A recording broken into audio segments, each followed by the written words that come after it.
Robin, issue number 10. So the story of the magnificent Damian Wayne continues, and I'm going to be honest with you all. I think out of every single issue in this run so far, this is my least favorite, just because I get it. I really do get it. And a lot of us get it. Ra's al Ghul is not a new character. Damian himself is not a new character.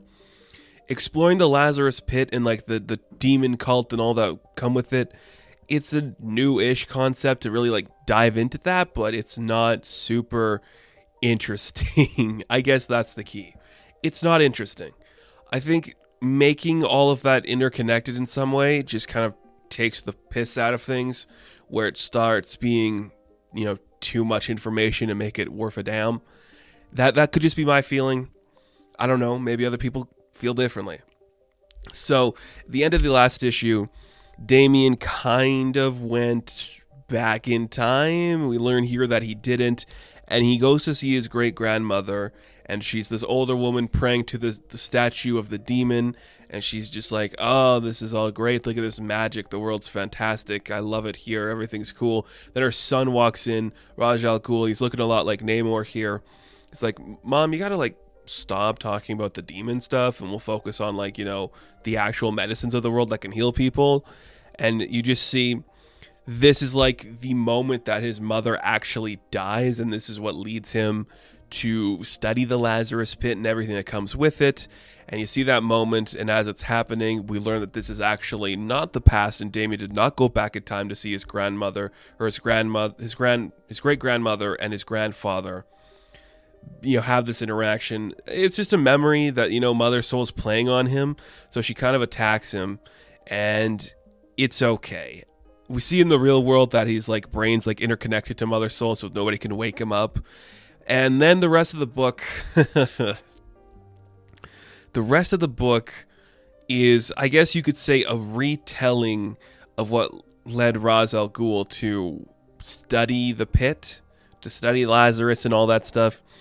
So we just see him, his hate turned to fear, turned to whatever. He just became Anakin Skywalker in a sense, where he's just killing everybody, taking everything over, building his army, right? He did that.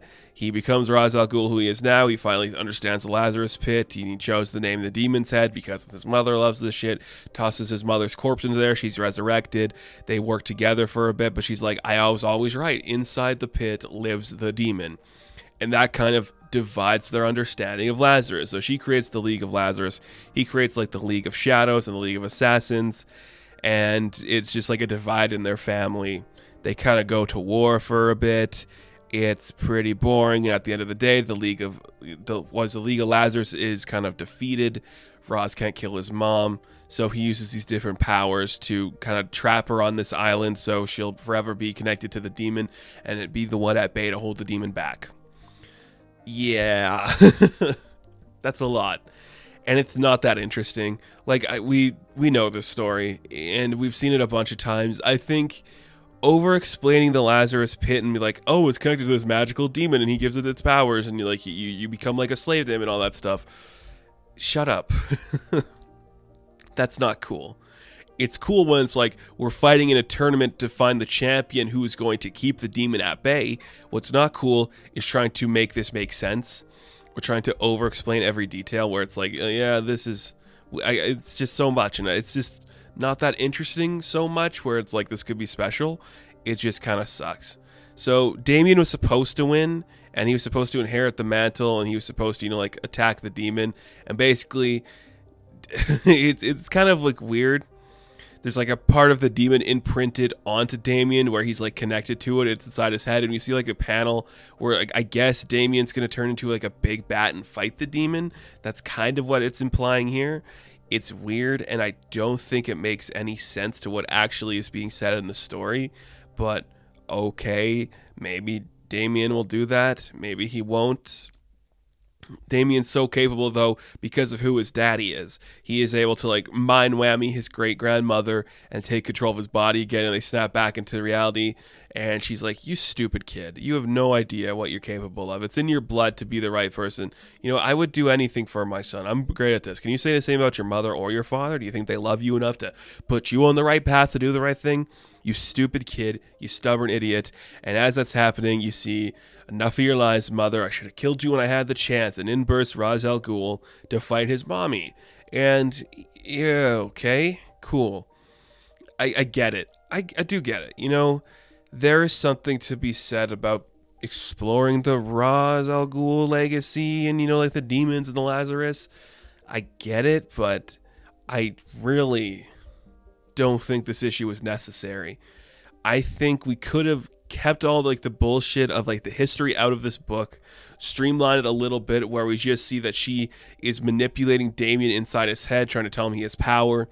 He snaps her out of it because his dad's the detective and he can beat through this stuff.